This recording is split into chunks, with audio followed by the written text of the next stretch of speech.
ভারত নেপালে মাথাপিছু বাংলাদেশের থেকেও কম, কিন্তু বাংলাদেশে বেকারের সংখ্যা বেশি সকল দেশের চাই। সরকার রূপপুর পারমাণবিক বিদ্যুৎ কেন্দ্র স্থাপনের জন্য 86,500 কোটি টাকা ঋণ গ্রহণ করেছিলেন, যেখানে কিনা সবচাইতে বেশি ঋণ গ্রহণ করা হয়েছিল।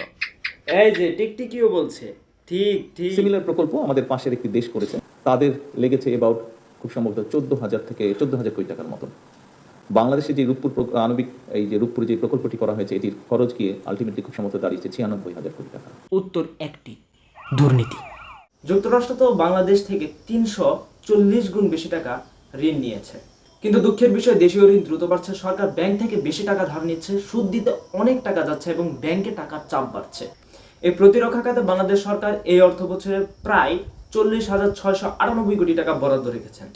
এই সকল ব্যয় খাতগুলোতে বাংলাদেশ সরকার এই অর্থ বছরে মোট 8 লাখ কোটি টাকা বরাদ্দ রেখেছেন। একজন শিক্ষক রিটায়ারমেন্ট লেটার পেয়েছেন এবং সেই সঙ্গে এককালীন টাকা হিসেবে প্রায় 50 লক্ষ টাকা পেনশন হিসেবে। তবে সবচেয়ে বড় চাপের খাত হলো ঋণের সুদ, জ্বালানি খরচ এবং ভর্তুকি।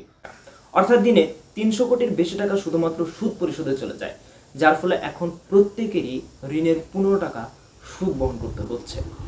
আসসালামু আলাইকুম, আমি ফারাবি সিনহা। আজকের এই ভিডিওতে আমরা বাংলাদেশের মোট ঋণের হিসাব সম্পর্কে জানবো। এই হিসাবটি ভালোভাবে জানতে হলে আমাদেরকে এটাও ভালোভাবে জানতে হবে যে বাংলাদেশের ঋণ প্রধানত দুই ধরনের, একটি দেশীয় ঋণ এবং অপরটি বৈদেশিক ঋণ। বাংলাদেশ সরকার যখন দেশের ভিতরে থেকে কোথাও ঋণ গ্রহণ করেন তখন সেটাকে দেশীয় ঋণ বলে।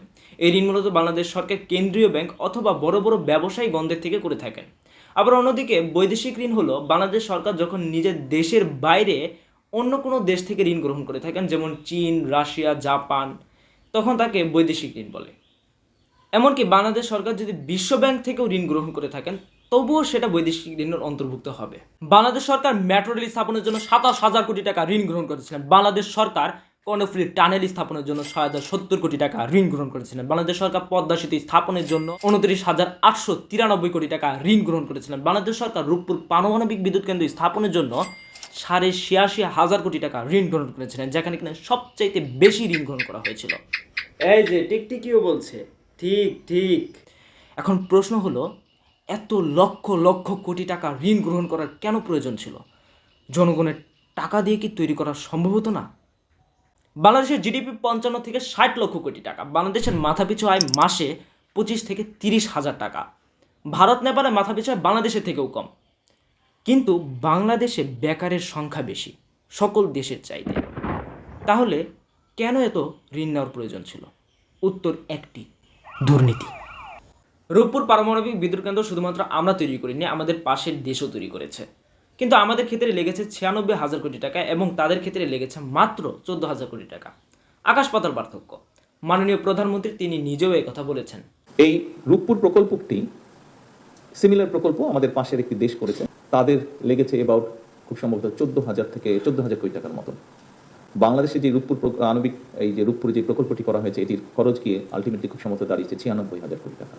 ঋণের টাকা দিয়ে প্রকল্প গ্রহণ করা ইতিবাচক দিক, কিন্তু যথাসময়ে ঋণ পরিশোধ না করলে বেড়ে যায় সুদের চাপ, যা একটি নেতিবাচক দিক। এখনও গ্যাস ও জ্বালানির ঘাটতির কারণে বিদ্যুৎ উৎপাদন কম হচ্ছে। অনেক জায়গায় তো এখনও 1,000 থেকে 3,000 মেগাওয়াট বিদ্যুৎ উৎপাদন হচ্ছে না, ফলে প্রত্যন্ত জায়গাসমূহে বিদ্যুৎ সরবরাহ বন্ধ করে দেওয়া হয়েছে, যাকে লোডশেডিং বলে।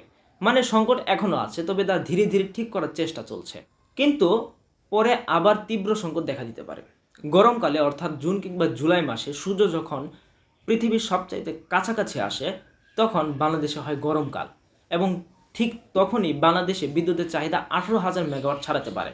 অনেক ভ্রান্ত ধারণা রয়েছে, যেমন অনেকে ভারতের আদানি পাওয়ার বা আদানি গ্রুপকে এর জন্য দোষারোপ করে, কিন্তু উত্তর হলো না, আদানি পাওয়ার বা আদানি গ্রুপ এর জন্য দায়ী না।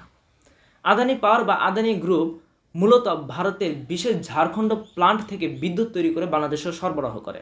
এটি বাংলাদেশ বিদ্যুৎ সরবরাহের একটি অংশ মাত্র, এটি পুরো সিস্টেম না। বাংলাদেশে বিদ্যুৎ সংকটের কারণগুলো হলো, কারণ নম্বর 1, গ্যাস সংকট।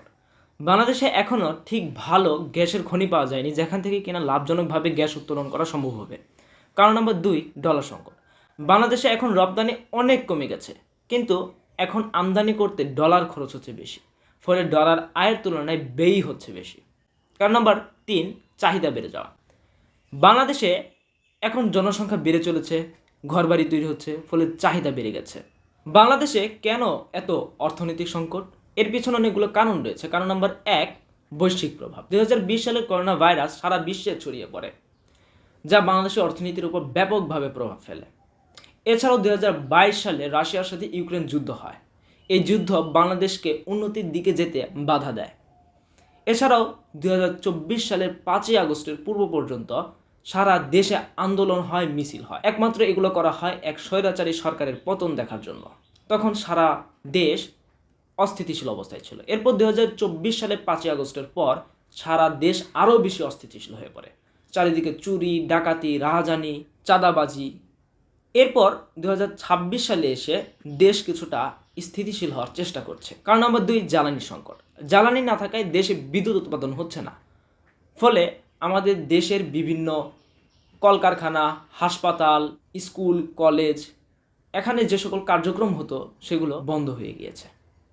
ফলে এই জিনিসগুলো আমাদের দেশের অর্থনীতিতে ভূমিকা রাখতে পারছে না। কারণ নাম্বার 3, মুদ্রাস্ফীতি। এখন বাজারে সকল জিনিসের দাম বেশি, বেশি টাকা দিয়ে কম জিনিস কিনতে হচ্ছে, যা অর্থনীতিকে উন্নতির দিকে যেতে বাধা দেয়। কারণ নাম্বার 4, রপ্তানি ও শিল্প সমস্যা। বাংলাদেশের গার্মেন্টসে যে পোশাকগুলো তৈরি করা হতো তার বেশিরভাগই ভারতে রপ্তানি করা হতো, কিন্তু এখন বর্তমানে ভারত এবং বাংলাদেশের যাতায়াত বন্ধ করে দেওয়া হয়েছে, কেননা বাংলাদেশ এবং ভারতের সম্পর্ক তেমন ভালো নেই। ফলে আমাদের গার্মেন্টস যে পোশাকগুলো সেগুলো ভারতে রপ্তানি করতে অসুবিধার সম্মুখীন হতে হচ্ছে।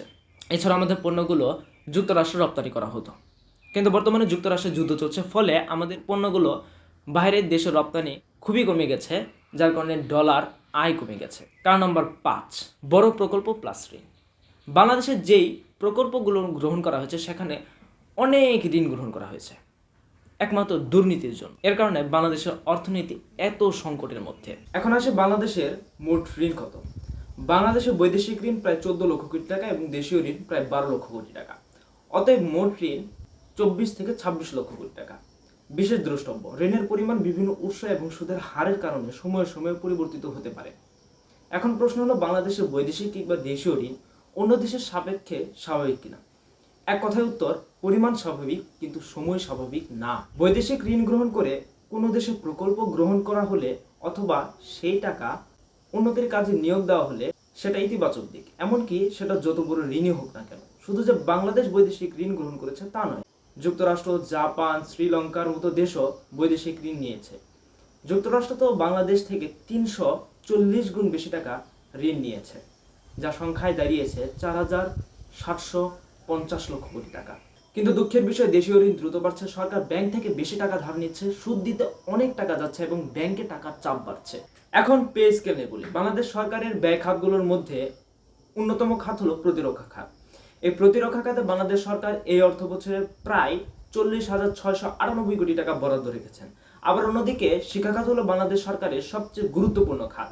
এই খাতে বাংলাদেশ সরকার এই অর্থ বছরে প্রায় 95,000 কোটি টাকা বরাদ্দ রেখেছেন। প্রতিরক্ষা খাত এবং শিক্ষা খাতগুলোর মতো বাংলাদেশ সরকারের আরও বিভিন্ন ধরনের ব্যয়ের খাত রয়েছে। এই সকল ব্যয় খাতগুলোতে বাংলাদেশ সরকার এই অর্থ বছরে মোট 8 লাখ কোটি টাকা বরাদ্দ রেখেছেন। এখন আমি আমার বাস্তব অভিজ্ঞতা থেকে বলি। আমি এখন যে বিদ্যালয়ে পড়াশোনা করছি সেখানে একজন শিক্ষক রিটায়ারমেন্ট লেটার পেয়েছেন এবং সেই সঙ্গে এককালীন টাকা হিসেবে প্রায় 50 লক্ষ টাকা পেনশন হিসেবে পেয়েছেন। তবে সবচেয়ে বড় চাপের খাত হলো ঋণের সুদ, জ্বালানি খরচ এবং ভর্তুকি। এখন ঋণের সুদের পরিমাণ নিয়ে বলি। বাংলাদেশ সরকারের বৈদেশিক ঋণের সুদ 20,000 কোটি টাকা এবং দেশীয় ঋণের সুদ 1,08,000 কোটি টাকা। অতএব মোট ঋণের সুদ 1,28,000 কোটি টাকা। অর্থাৎ দিনে 300 কোটির বেশি টাকা শুধুমাত্র সুদ পরিশোধে চলে যায়, যার ফলে এখন প্রত্যেকেরই ঋণের 15 টাকা সুদ বহন করতে হচ্ছে।